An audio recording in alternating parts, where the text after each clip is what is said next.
Max Verstappen won the second sprint of the season at Austria. He won the first one of the season back at Imola in April. And yeah, he's 2 for 2 in sprints this year, so gets 8 points from that. Of course, this year the sprint format has changed. Not the race itself, not the weekend itself, but actually it's the points that have changed. Last year, only the top 3 got points, with the winner getting 3, second place getting 2, and third place getting 1. Well, this year the top 8 get points, with the winner getting 8, eighth place getting 1, and going down 1 from everywhere in between. So Verstappen technically does get points today, and he extends his championship lead by, well, I guess a few points, but on Leclerc 1 point, and on Perez, who's second in the standings, by 4 points. So yeah, good day for Verstappen. In terms of up front with Verstappen, nothing really happened. He was never really challenged. Maybe a little bit on the start, but after that, he ran away. So he won.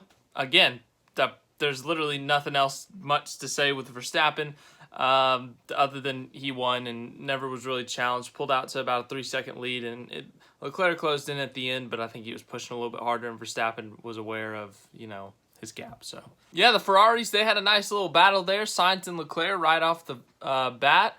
Sainz fought and dove on Leclerc into turn 3, and then Leclerc fought back in turn 4 on the opening lap. They battled for a couple laps after, which, Verstappen loved, I'm sure.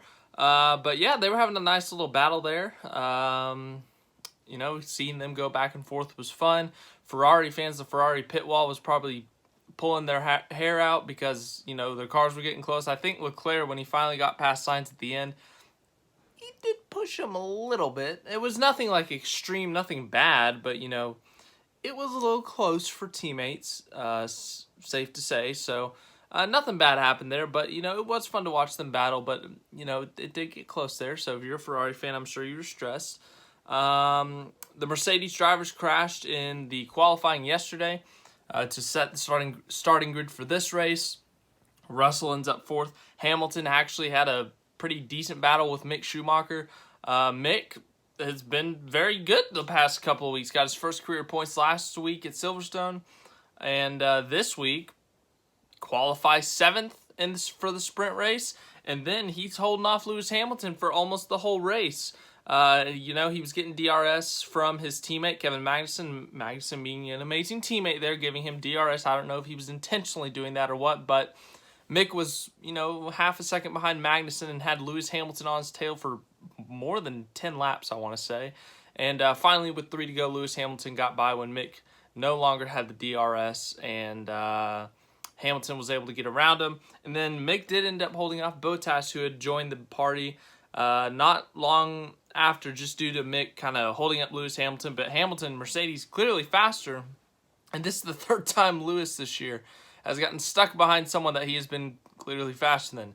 At Imola, it was Gasly and the AlphaTauri. Monaco, that's Monaco, so it's already difficult to pass. But Alonso, and then today, Mick Schumacher, but he did get around Mick today and took that final point. But that was really fun. That was about the highlight of the race right there, watching Mick versus Lewis Hamilton.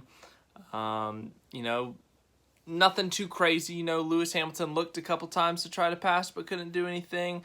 Tried to do some different lines and stuff, and then, finally he was able to do it. But it was fun to watch. Mick Schumacher had to, defend pretty not aggressively in like a, run him off the track or anything or make any bold moves, but, he did have to make some quick decisions there just because of how fast Lewis Hamilton was. So yeah, that was fun to watch. Other notables from this sprint race: McLaren did not do great, 11th and 12th. Vettel, Aston Martin still struggling. Vettel qualified dead last for the sprint race, ends up 19th due to Fernando Alonso having issues before the race even started. Alonso Alpine, get it together. But Alonso ends up last. Zhou Guanyu, he had some problems on the formation lap, had to do a pit lane start due to those problems. So he ends up finishing, let's see here, as the leaderboard has disappeared. He finished 14th, and the other notable story, Perez, after yesterday qualified P4, but he went off track. He exceeded track limits in Q2. For some reason, they didn't call that immediately when they do for literally every other driver, but they said, you know what, Sergio, we're going to let you go to Q3. We're going to let you burn a couple sets of tires, and then we're going to penalize you afterwards. Kind of a weird, confusing logic. Like, I think he deserved the penalty. I just don't get why they waited so long. But he ends up 5th place, so he had a good little drive there. But anyways, that's about it. As I said, it's a sprint. It's a 23-lap race. Not too much happened. Schumacher versus Hamilton was probably the battle of the day. The Ferrari battle was fun. Perez coming back up through the field was a little bit fun, but other than that, not much happened. Verstappen dominated, led every single lap, every single foot, really. So, yeah, that's all I got. Race tomorrow, and then NASCAR Cup Series race at Atlanta. We will talk about both of those. So, if you're looking forward to that, let me know, and then we'll talk about it here. So, if you want more on that, we'll talk about it tomorrow. Leave a like, subscribe, share, all that stuff, and I'll see you tomorrow.